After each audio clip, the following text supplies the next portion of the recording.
Many companies are paying PR teams a lot of money a month to try to do this one thing. Why not own your space? Why not get the best perspectives from people in interviews? You don't need data for that. Our marketing is twofold. One is it's founder led. It's me doing this with you, which is why I obviously believe in that. Can we listen more? Because then we can build better. When you were 25 at BuzzFeed, at that age, managing a team of 150 people, you were named Forbes 30 under 30. I'm just curious how that feels. All right, before we dive in, you're listening to the Executive Brand Podcast with me, your host, Finn Thalmeier. Each week, I sit down with top B2B CEOs, executive, and founders to break down their playbooks.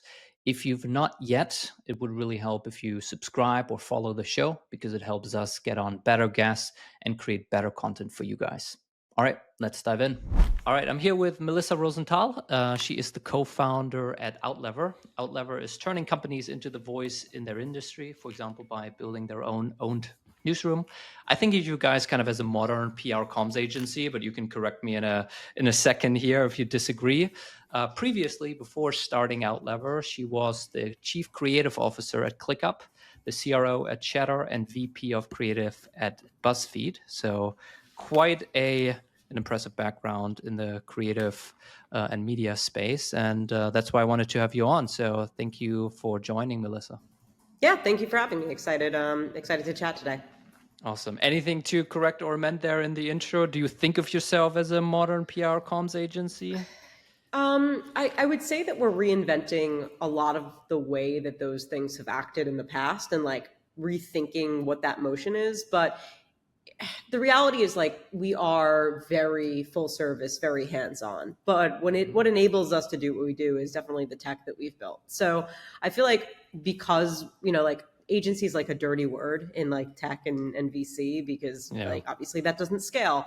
But in order for us to build what we've built and be able to be in the weeds with our customers the way that we are, and also just to honestly, it's been such a blessing to be able to do that because we really understand deeply where their struggles are, where their pain points are that can allow us to build product for the next phase of our growth. So while I don't technically consider us an agency, I would say the services aspect of what we do and how we work people more closely resembles an agency from that services component. But behind all of that is our product, which is pretty complex. We've had to rebuild a lot of things that exist but didn't exist for the purposes of how we think about distribution, content creation, scale, efficiency, all of that. So our product is pretty robust, but yeah, in terms of how we work with customers, it's definitely it's closer to full service. Yeah.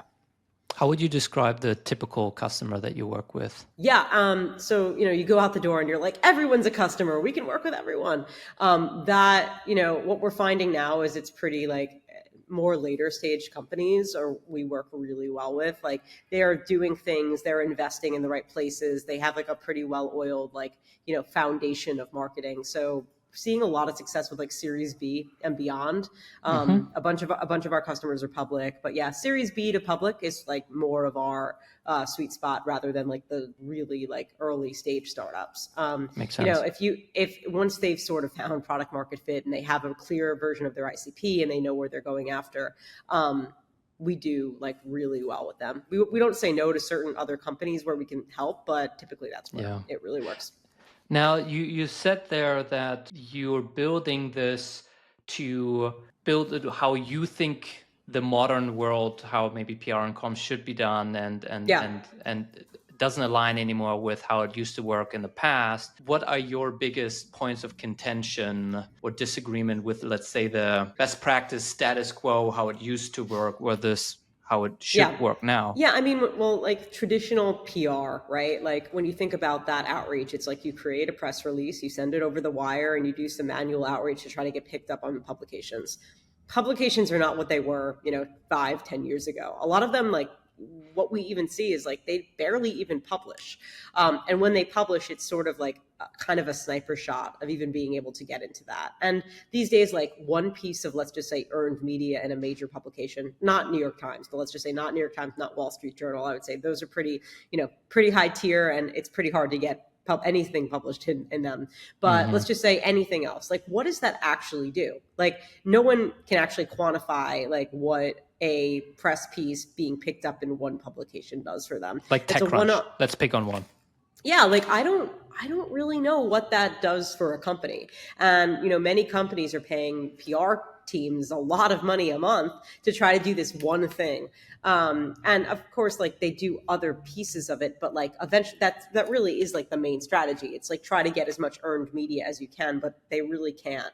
Also, publications, like now a lot of it's just pay for play. So, they're basically, it's an arbitrage model where they're charging the PR company saying that they got them earned media and charging the customer. And there's like an arbitrage going on there. So yeah, it's like, it's kind of broken. It doesn't really work the way that it once did, because also like everything is really saturated, and like you can't do something once and expect results. So what we're trying to reimagine is like, how do we take that idea of that model, but actually build that into something that our customers own, that gives them, that gives them legs and gives them organic growth over time, and at the same time builds really valuable relationships with the people that they actually want to be speaking with. So we're turning them into TechCrunch. We're turning them into Forbes. We're turning them into, the agentic AI press. Like we're turning them into the news publications that can exist tomorrow, because while publications like used to run on advertising revenue, that isn't working anymore. So they're all slowly dying. Like actually, they're not really slowly dying. They're all kind of dying. And there's such an opportunity for companies to come in and occupy that space and say, well, we don't need to make advertising revenue off of these publications. All we need to do is be able to grow and build an owned audience that over time can convert for us, right? Like think about all the value you can get from that. First of all, people are linking to you, backlinking to you. You're able to grow and nurture relationships. You're able to get people to make noise on your behalf. You're able to take those relationships and do whatever you want with them. Create dinners, create groups, create awards. It's just like once you own that audience, which is so hard to do today, like owning an audience is almost impossible. So if you're able to invest in something where you truly can own that audience and build those relationships, we think that that's immensely valuable. So that's what we're optimizing for. And when you say build an owned audience, do I think of this just as, instead of going through TechCrunch to announce my Series B funding, I just post it directly through my CEO's LinkedIn or X profile? Or do I create a separate media entity, a podcast, a newsletter that people subscribe to? Well, we can talk about our Series B announcement, but we can also talk broadly industry news. I mean, it's all of these things, but for us, it starts at the helm of like creating a credible third-party site. So we build newsrooms for our customers off-site. So we run a lot of really great sites like CIOnews.com. That's, for one of our customers. And through that, they're able to do all of the above. They're able to share out their own news, but at the same time, they're talking and creating and really spearheading the conversations that are important in their industry with their ICPs.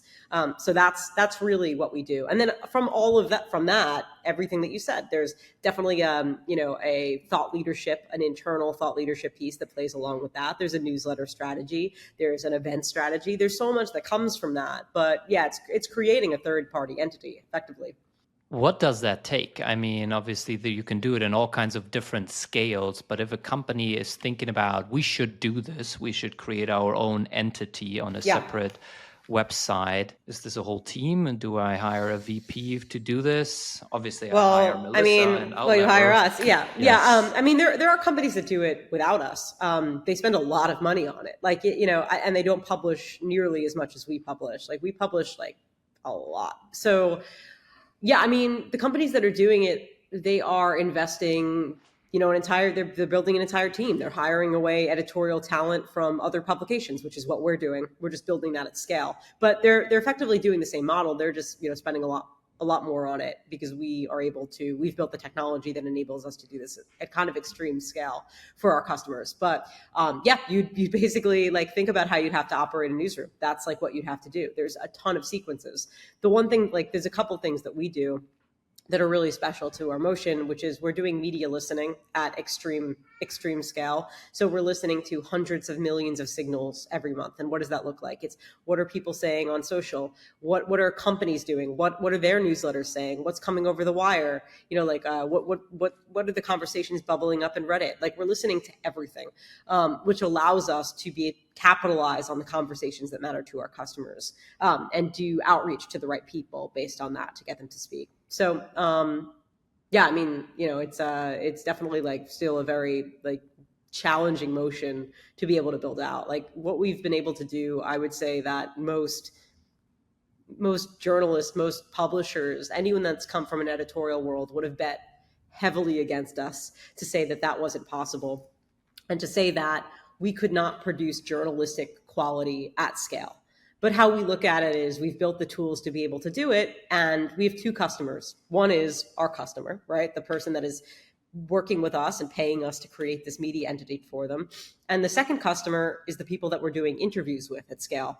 So for every news publication, for every article, we don't really believe in news for news sake. We believe in news as the conduit to get someone's perspective on what they have to say within that space. So if we're talking about, let's just say, the 996 work schedule, right? Mm-hmm. Like, that's a hot topic in AI. Everyone is talking about that. We have an HR customer that we really cover a lot of these topics for. Just writing about that kind of makes no sense. Like, there's enough like written commentary about that. But what we do is, for every piece, let's get someone's opinion and perspective that matters within that space that can add authority to that lens. So that's what we do. So for every topic, we could create 20 pieces that talk to 20 different ICPs within different ICP sets that are able to lend a very different lens to each of those pieces. And that's where all the value comes from. It's building that relationship. It's treating that person like a customer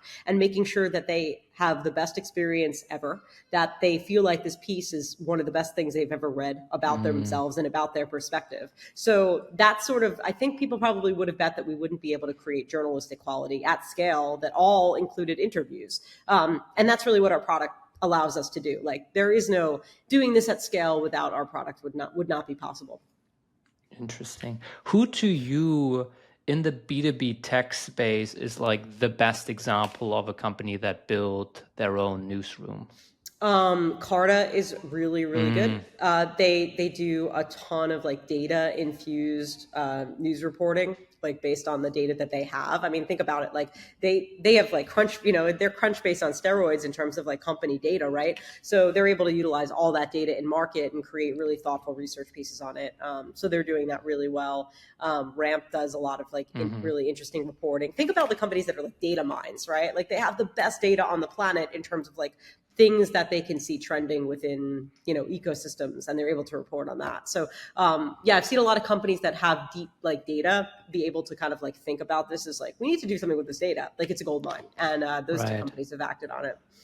Yeah, and I had Peter Walker, their head of insights, on the podcast, and breaking all of that down. So it's amazing what they're doing there. Do you believe that it's, I mean, okay, if you're a company who has a proprietary large data set, that's kind of seems like an obvious use case. Do you believe every company should have their own newsroom, or how should companies think through? Does it make sense for every company, or who should not do it, who should do it? I mean, if you're at that stage where you have this data and you also have a marketing function at all, the answer is yes. Like, there's not a world in which like you shouldn't be utilizing that to create if you don't have a proprietary data set, let's say. I mean, yeah, we work with a ton of companies that aren't utilizing their data within our strategy. We're doing our strategy for them. So the answer is like, yes. The answer, though, for what I thought the question was, is if you have that data and it's untapped, you should absolutely be doing that. Like, that's a no-brainer. But if you don't have that data, it doesn't matter. You can do that anyway. Like, why not own your space? Why not get the best perspectives from people in interviews? Like, you don't need data for that. Yeah. What's the highest leverage thing that a company can do as a first step to becoming a media company or building a newsroom? It's emotion, like building that initial site, building that brand, starting to do outreach to people. Like, this isn't like, I think when I try to explain it and we sell it, We're like, this isn't like a silver bullet. This is something you're investing in that over time is going to pay off in dividends. And you'll start to see like leading indicators that this is working. You will. Doesn't take a million years to be able to see that like there's leading indicators that this is a good strategy. But, if you're expecting dollar per dollar, dollar in, dollar out conversion metrics on this, like this isn't the strategy for you. This is a long-term growth strategy. But you're going to win if you do this. Like AI search and geo search, it's all being optimized for third-party credible sources. So you want to show up in AI search, like that's the future. It's not your own site, primarily. Yeah. I had Sylvia Lapointe on the podcast, and she talked about they have a separate entity to push out thought leadership content. And this wasn't their intention, but it was the number one thing that helped with their AEO strategy. Yeah. Because apparently ChatGPT prioritizes third-party information more than what you publish on your own website about yourself, which makes sense. And so it 100%. Yeah. I mean, we're seeing that across the board. So we're continually optimizing for it. It's definitely like a byproduct of just what we're doing, which is putting out great journalism on behalf of companies. So yeah, I mean, we believe in that. Obviously, if you believe in, getting earned media as a way of, creating relevant backlinks and being able to surface in AI search, this is a way of doing that as well.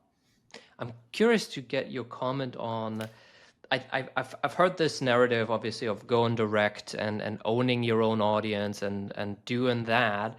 And now, and not going through like a gatekeeper, right, a Wall Street Journal or... And now I see a little bit more of that again, but just with, let's say, podcasts where people are trying to get placed on 20VC or on the All In podcast or on whatever to talk about their thing. And it's kind of the same thing. It's just not the Wall Street Journal. It's just podcast owned by a person.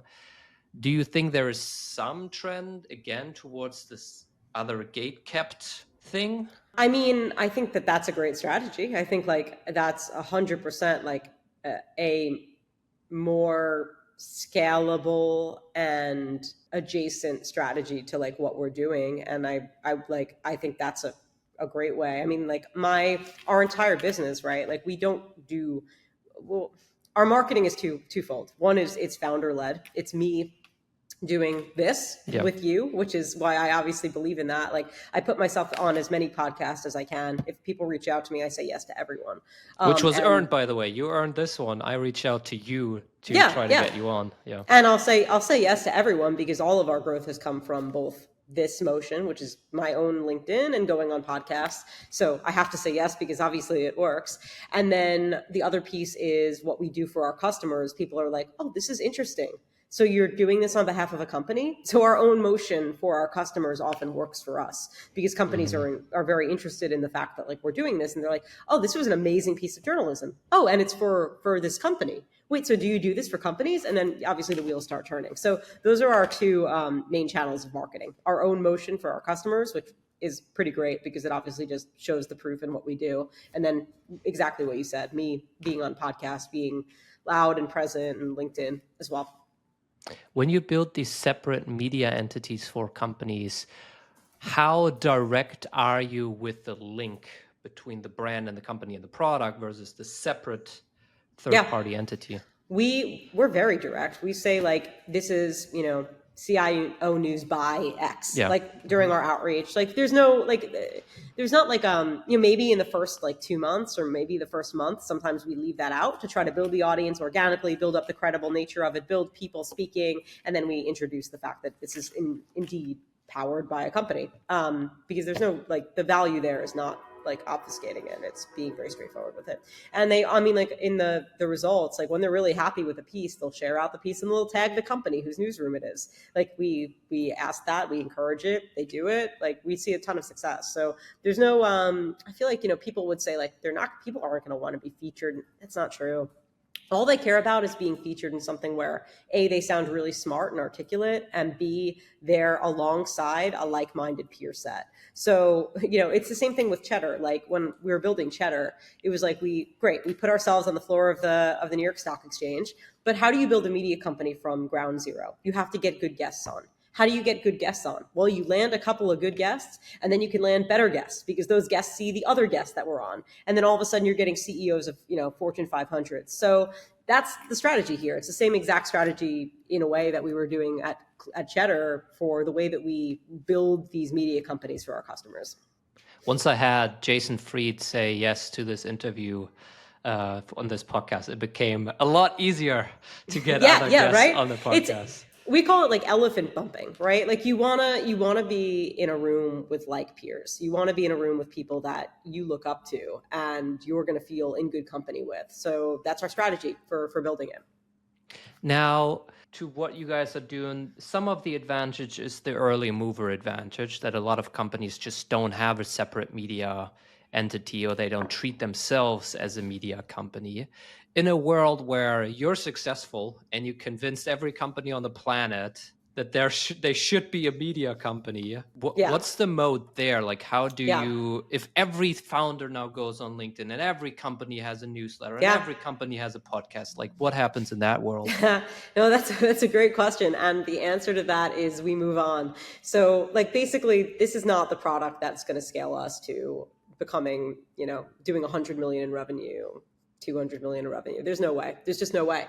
Like a lot of these would cannibalize themselves after a while. You can't have, 12 people that are the leaders in the agentic conversation. That doesn't work. Right. So we're just very self-aware of like, there's a cap on what this currently is as a product and as a model. And that's sort of what I mentioned before, which is we're so embedded in all of our customers' companies and all of their marketing that we're seeing the future of what they actually need to do certain things at scale and where they're struggling. So we're building for that. So great. If this is, if we have, 100 customers here and it spins off, 25, 30 million in revenue. And then we build, the kind of what we believe the future of where we think this is all headed. That's where we sit. But you're absolutely right. Like there's no way that we could do this for every single company that would want this. Like that doesn't work. Unfortunately, the model breaks, but we can certainly do it for enough. I'm also thinking in terms of like, just to come back to the gatekeeping thing, right? Like in a world where every founder, every executive, every company realizes that they should just be going directly and have their own podcast and newsletter and go on LinkedIn. There's so much noise. Yeah. And then what do you do with that noise? Well, probably you'll have emerging people or entities who really build a lot of trust, and they're going to be gatekeeping again, because you can't be listening to every single founder of every single company on the world on LinkedIn. You just build up to the gatekeep once again. No, I mean, that's kind of like with these publications that we're building, like that doesn't really happen because the goal is to get as many people talking and speaking as possible. So you're the gatekeeper now. CIO News. But is the gatekeeper? Sure. But like, when you have that network at scale, we're not gatekeeping because there's no pay to play. There's no reason to gatekeep. Like we're able to the goal for us is like extreme scale. Can we produce, 80 articles a month with amazing people speaking? Like there's enough people out there. So there's no need for us to gatekeep because like the more that we scale, the better it is for ourselves, for our customers.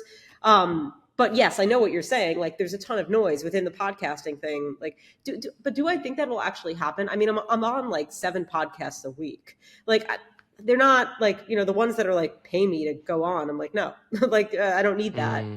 So I don't know. I mean, I think also it's still like, there's still too few people. There's still an adoption that needs to happen. Like not every company has a podcast. Not every company, is thinking about thought leadership in that capacity. So I don't know. I mean, like maybe if you asked me this like years ago, I would have been like, well, it's going to be saturated by now, but it's kind of not.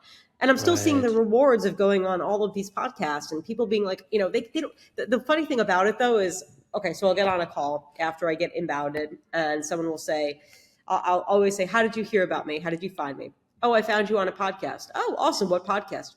Oh, I don't know. You were saying something about owned media. Oh yes. Okay, great. Like, it's like they don't remember what podcast they found, but they know that they were just listening. So everything is like, if you approach everything like that, I think it's okay. Yeah. What has been the best way for you to, in a nutshell, explain to, I don't know, a CMO why they need to be doing building a media company or owning a separate entity? I feel like for the right CMOs, it connects immediately. It's like we're able to, like, this becomes your secret weapon that enables every part of your marketing. Like, we are, there's a newsletter, you're building an audience, you're able to tap into this for sales, you're able to create demand gen, you're able to it becomes everything. It becomes kind of the center of your universe if you do it well. We're finding that, like, if you have to fight for it, like, they're not ready. Like, we're not going to win with them anyway. Like, they're not going to embrace this or invest in it to the point where, like, they're putting in what they need to put in to make it successful as well. So yeah, I mean, I think, like, the right CMOs really see the vision immediately.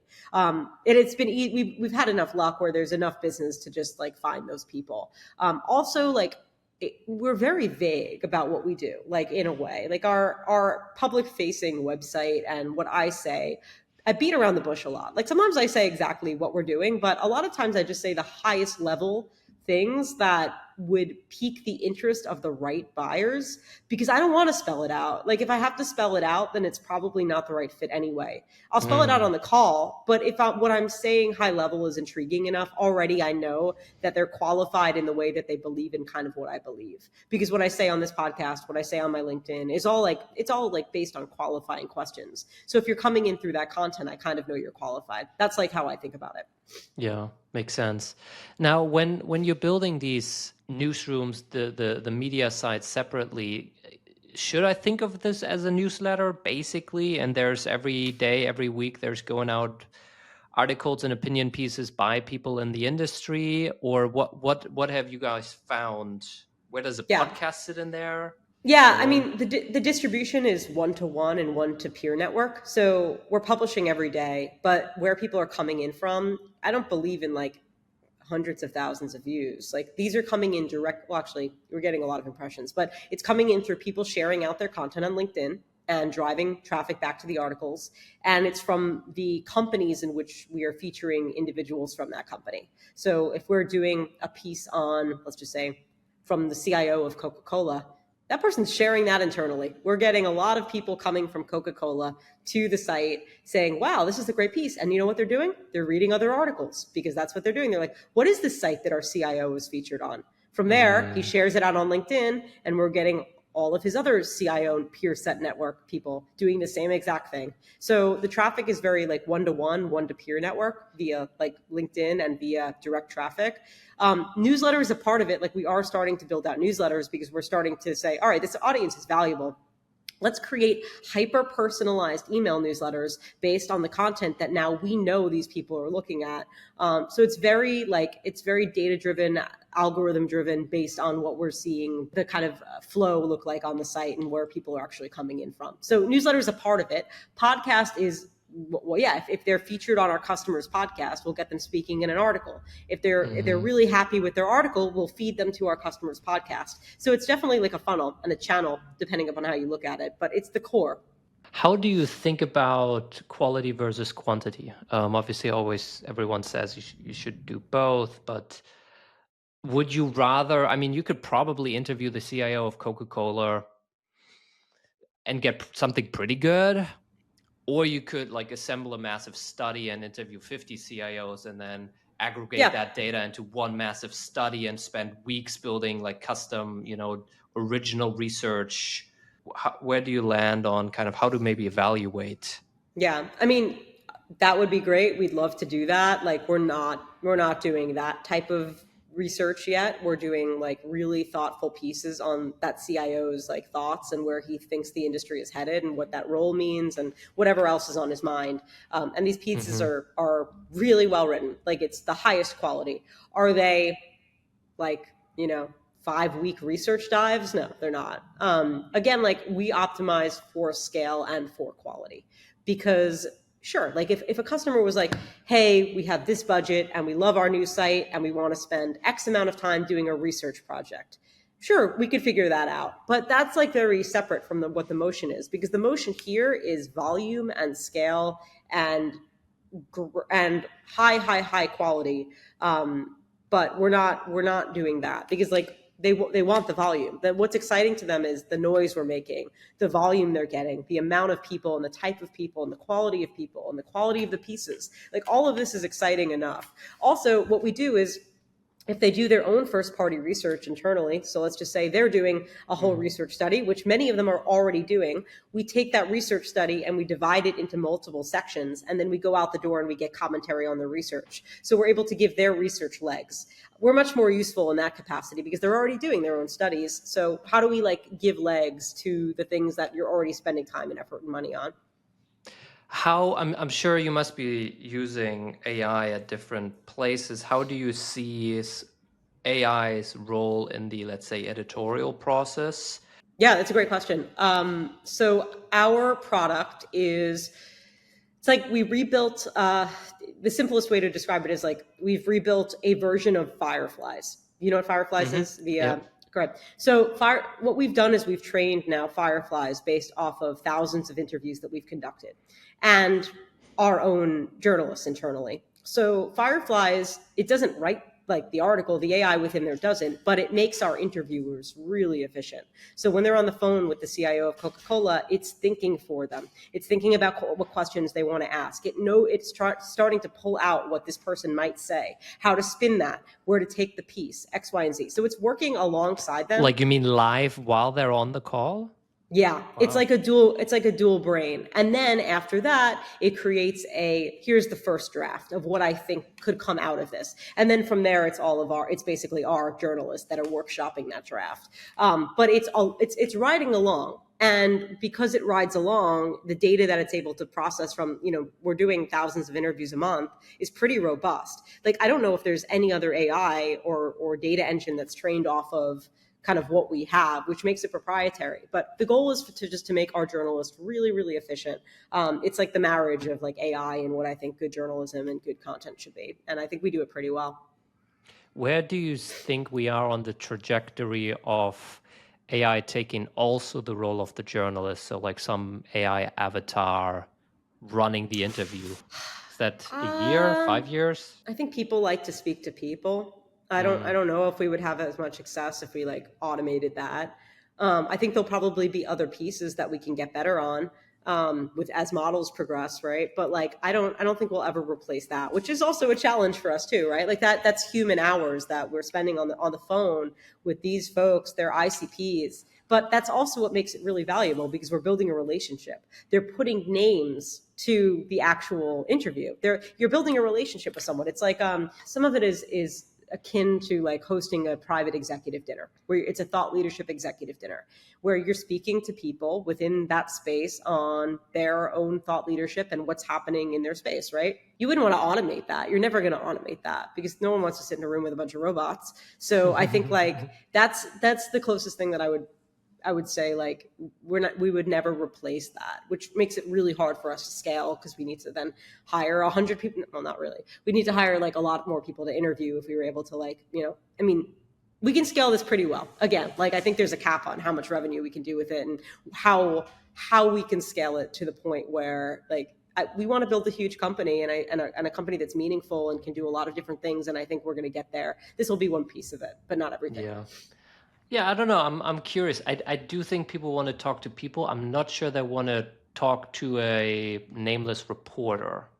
Like I think if you're going on a podcast and you're going to speak to Harry Stebbings on 20VC, like that's an experience. I would actually disagree. I mean, our team of journalists are folks that have worked in like, newsrooms. But this is not shade on your reporters. No. I'm just saying like I'm like I guess I'm kind of proving that wrong though, right? Like this wasn't the editor-in-chief of TechCrunch. This is a reporter that did freelance at a bunch of different publications, as like also multiple reporters do. It's so rare to find like a reporter that was at a publication for 15 years. Also, none of those people have jobs anymore. So I don't know. I think we've proven that wrong. Like as long as that's a smart person asking great questions that really understands your business and understands the space and can give you a really great experience and then write about that in a really meaningful way, I think that's all that matters. Yeah. So to recap, you're using AI, I guess, to prep the episode probably, and maybe you come up with some questions or agenda or help with that. Then the reporter actually runs the interview, but you have like a real-time almost assistant or co-pilot that might suggest a follow-up question or something like that. And then the AI takes the transcript and recording of that interview and writes the first draft. That goes to the reporter and actually human to finish the piece. And we're using AI through our media listening to finding out what is being said and what matters to what customer. So that feeds into the entire process. Like, how do we find these people to begin with, right? It's based on what they're saying, based on what their companies are doing, and that's AI as well. I mean, I'm just like thinking this through a little bit. It is almost replicating, right, how a reporter might have a list of contacts that they know might be able to comment on certain trends as they're happening. Mm-hmm. And in a company, you would have your list of, let's say, internal subject matter experts. When you know that there's some trend on 996 going on, mm-hmm. you have your internal HR leader at that company that you can like very quickly get on a call with to interview them about this trend and get a piece out. Yeah, I mean, we're definitely like, that is happening as a result of us talking to thousands of people, right? Like, we're building relationships with these people who really love the experience and want to get their thought leadership out there. Like, the beauty of this all is like, thought leadership is now a very mainstream term, right? Fantastic. Mm-hmm. Like, that really matters for us because a lot of people are doing it on their own. So when someone wants to quote them in an article or speak to them, they're more than willing to do it because they're trying to grow their own brand and their own thought leadership as well. So it's very like, there's the marriage of what we're doing and what is already mainstream and a known now like brand building vehicle is very like congruent. Right. Now I'm curious, I would say I live in a subset of the world that you live in, which is I run a LinkedIn executive thought leadership agency. Where do you see that subset of things sitting within the broader space of what you're building and the building a media company? Yeah, I mean, we are doing now internal thought leadership within like our own. So like, just like we interview their ICPs, we interview their internal leadership. We create, ghost-written pieces that live on site. And then we also create assets for them to be able to share out those pieces on LinkedIn. So it's a part of it for sure. It's definitely not like every day, like you're writing about like, I don't know. I think there's a lot of like noise on LinkedIn and this is a little different. Like, these are like, like you were featured in an article. So it's more of like a once every 2 week type of thing. Oh, here's my new piece here. It was featured in the Data Wire or X, Y, and Z. So maybe just a little bit more like highbrow. Like it takes a lot to put this out, but it's definitely a part of like an overarching LinkedIn executive thought leadership play as well. Yeah. Complementary to it. Now, if you were, or when you are building these media entities from scratch, there's obviously a million things you can do, and you could run dozens of interviews every week. Like, what's usually the way to get a company warmed up and ramped up here? Like, what's an easy way maybe for them to just learn the movement and get used to it, and then later on you can take it up a notch? There's not, unfortunately, like it doesn't work that way because it's like you have to go from 0 to 1 to look like an established publication to get people to talk to begin with. So like spinning up these media sites is actually the most challenging part because you're basically like, it's chicken or the egg, right? Like no one's going to comment or talk to you if the site doesn't look amazing and you don't have great people already speaking. So that's the hardest part because we have to write, our team has to write like a lot, like, dozens and dozens of pieces that are just non-quoted pieces so that when we're going and we go out the door, those companies are like, oh, this is legitimate. This looks great. This is a real news site. They're publishing daily. So it doesn't really work that way. We have to like the 0 to 1 is the hardest thing. We do it in about a week, which is amazing. And then we start to get people talking, but we've tried, like, it's the only way to really make it happen. Yep.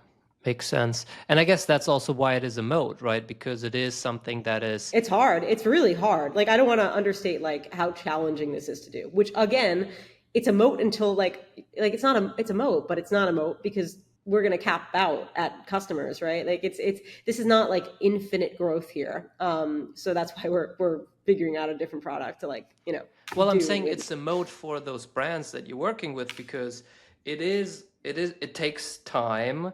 It's difficult to do, and the ROI is not that obvious immediately. So you need to do it for probably 6 months for you to be able to point back and say, look, this deal or this prospect came through. Yeah, 100%. I think that, like, luckily it's much shorter than that. So for them to see that, like, we're getting the right people talking. So it's like you start to see the leading indicators pretty quickly. But yeah, to your point, 100%. It's a moat for them. It's not a moat for us. So that's the best way to put it. Do you think a lot about point of view development? I mean, it's one thing to invite relevant people on, get them to share about and talk about their insights and their lessons. But I feel like the best companies, they have a very strong point of view on their industry and their market. And that's something that you kind of need to develop and get to. Sort of, because like it kind of doesn't matter what they think. It matters what the industry thinks and what their ICPs think. Like them trying to force their perspective down the throat of the people that we're interviewing, like that's actually why it's very easy for us to work with marketing teams, because this is not on their site and it's not from their perspective. It's from the perspective of their buyers. So they're not going to tell their buyers they're wrong. They're not going to tell their potential customers they're wrong. They're going to say, yeah, let's hear what you have to say. Like your opinion is valuable within this market and within what matters to us. So it's actually the perfect marriage of, yeah, like let them speak, like let it come from the perspective of that person.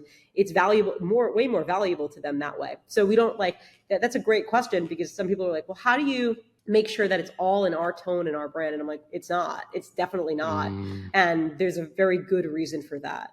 Right. And that's also what makes it easier to get guests, because if they had to speak to your talking points. No one wants to do that. I mean, like a lot of our customers are like, we can't get our customers, our existing customers, to do case studies. We can't get them to comment on our blogs. We can't get them to do anything. And you know what? We have no problem getting them to talk, because we're like, talk to us about what matters to you. But at the end of the day, like people need to do more listening and less talking.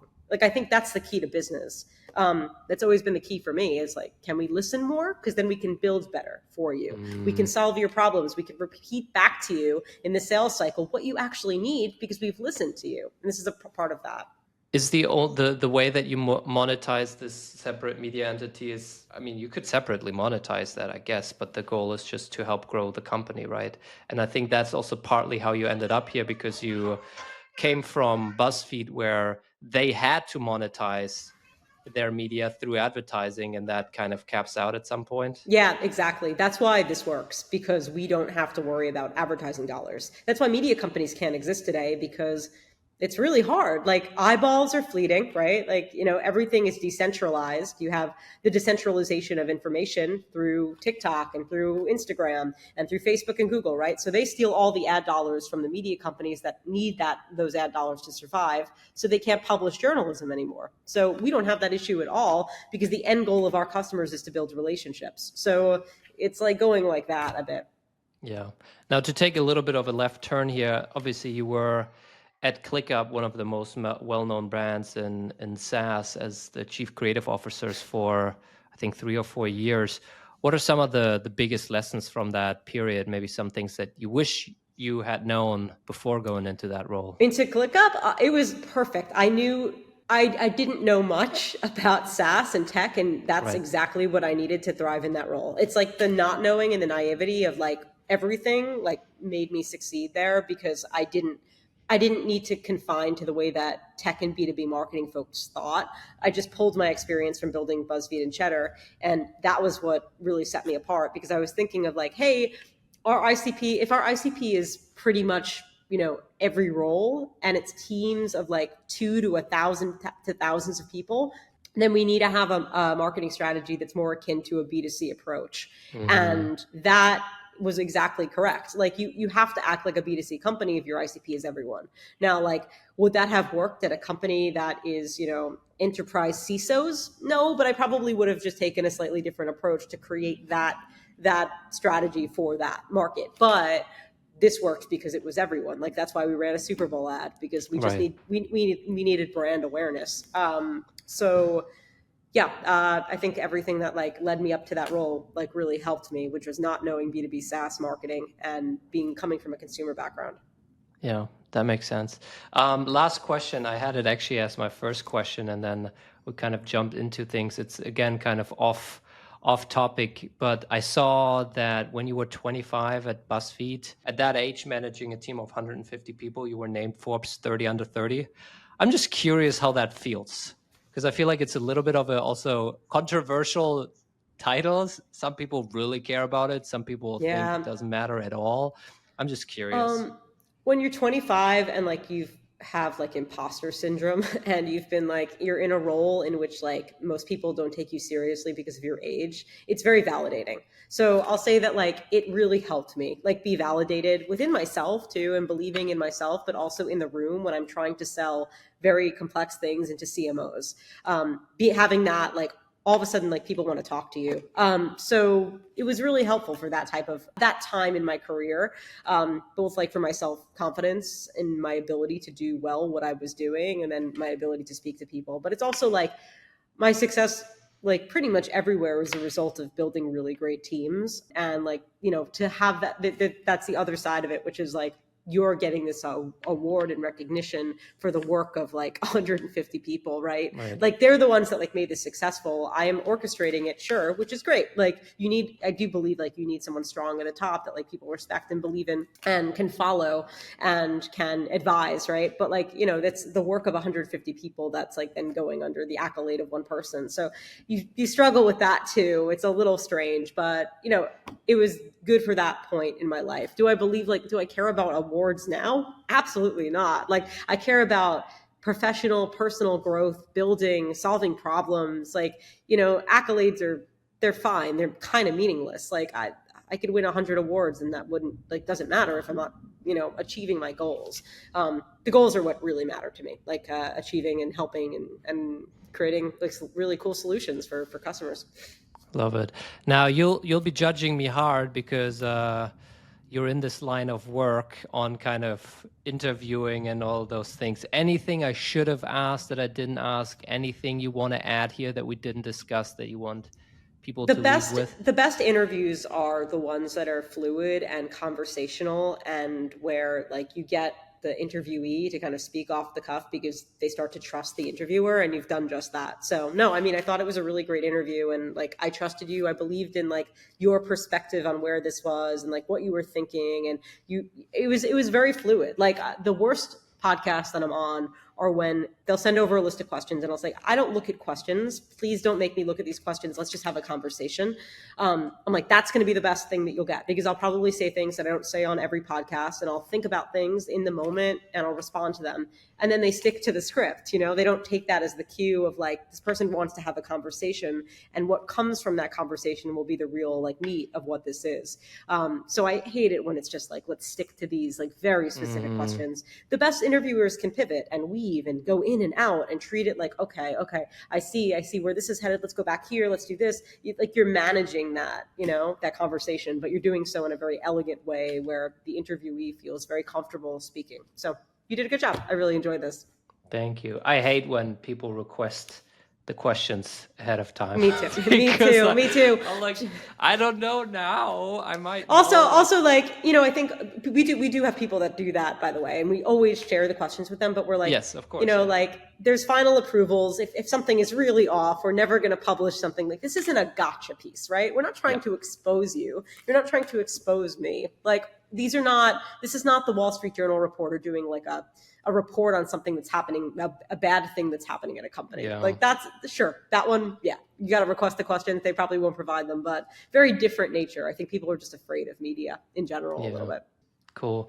Now, if people want to check you out, I'll link up both your LinkedIn and Outlever's website in the show notes. And that's it. Thank you so much for your time. Awesome. Thank you for having me. All right, this podcast is brought to you by Project 33. Project 33 is the leading executive thought leadership agency for LinkedIn. If you're looking to activate your founder, your CEO, your executives, or any of your internal subject matter experts and create thought leadership content for them to build trust and credibility for your brand, reach out at project33.io.